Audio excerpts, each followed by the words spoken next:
Breaking news. Majority దిశగా BJP. ఢిల్లీలో కాబోయే ముఖ్యమంత్రి ఎవరు? ఈ ముగ్గురులో ఎవరు? ఢిల్లీ అసెంబ్లీ ఎన్నికల కౌంటింగ్ ట్రెండ్లను చూస్తే భారతీయ జనతా పార్టీ ప్రభుత్వాన్ని ఏర్పాటు చేస్తున్నట్లు కనిపిస్తోంది.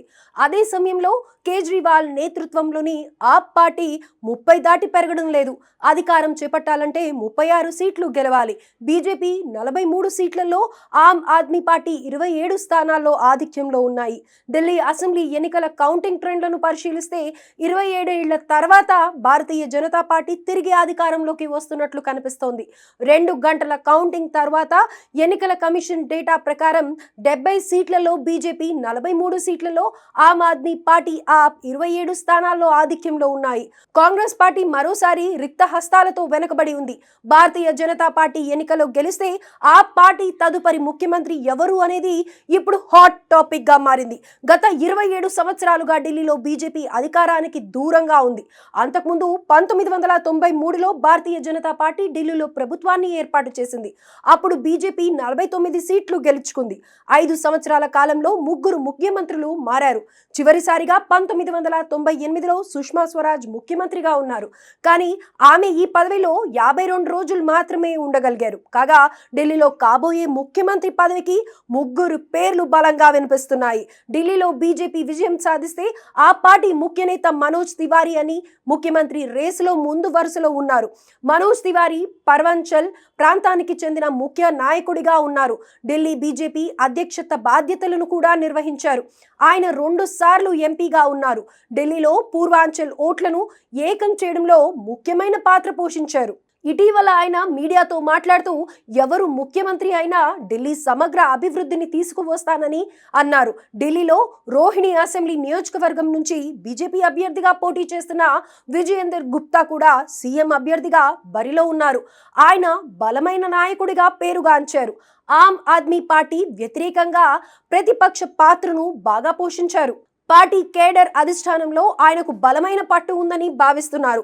బీజేపీ గెలిస్తే ఆ పార్టీ విజేందర్ గుప్తా వైపు మొగ్గు చూపే అవకాశం లేకపోలేదు. భారతీయ జనతా పార్టీ ఢిల్లీ శాఖ అధ్యక్షులు వీరేంద్ర సచ్దేవ్ పేరు కూడా ముఖ్యమంత్రి పదవి రేసులో వినిపిస్తోంది. ఈ ఎన్నికల్లో ఆయన కష్టపడి పనిచేశారు. ఢిల్లీలో బీజేపీ విజయంలో క్రియాశీలకంగా వ్యవహరించారు. ఢిల్లీలో పార్టీ గెలిస్తే ముఖ్యమంత్రి అభ్యర్థిగా వీరేందర్ సచ్దేవ్ పేరు కూడా తెరపైకి రావచ్చు.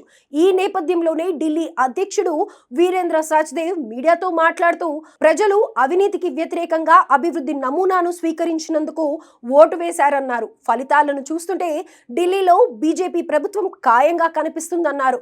ఢిల్లీలోని ఏ బీజేపీ కార్యకర్త ముఖ్యమంత్రి కావాలో కేంద్ర నాయకత్వం నిర్ణయిస్తోందని వీరేంద్ర సచ్దేవ్ స్పష్టం చేశారు. ఢిల్లీ అసెంబ్లీ ఎన్నికల్లో మొదటి నుంచి త్రిముఖ పోటీ నెలకొంది. ఆప్ ఒంటరిగా పోటీ చేసింది.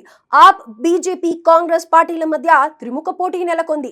4వ విజయం కోసం ఆప్ అధినేత అరవింద్ కేజ్రీవాల్ తీవ్రంగా శ్రమించారు. అయితే బీజేపీ కూడా ఢిల్లీ అసెంబ్లీ ఎన్నికలను చాలా ప్రతిష్టాత్మకంగా తీసుకుంది. ప్రధాని మోదీ స్వయంగా ఎన్నికల ప్రచారంలో పాల్గొన్నారు. ఆమ్ ఆద్మీ పార్టీకి సమాజ్వాదీ పార్టీ మద్దతు ప్రకటించింది. ఢిల్లీ అసెంబ్లీ ఎన్నికలు ఇండియా కూటమిలోని విభేదాలను మరోసారి స్పష్టంగా కనిపించాయి.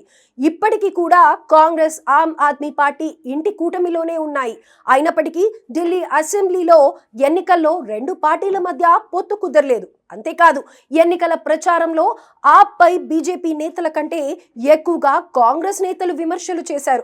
2020లో కేజ్రీవాల్ 3వ ముఖ్యమంత్రి అయ్యారు. కానీ మద్యం కుంభకోణంలో జైలు నుంచి బయటికి వచ్చిన తర్వాత రాజీనామా చేశారు. ఆయన 4 సంవత్సరాలు 7 నెలలు 6 రోజులు ముఖ్యమంత్రిగా కొనసాగారు. దీని తర్వాత ఆయన అతిషిని ముఖ్యమంత్రిని చేశారు.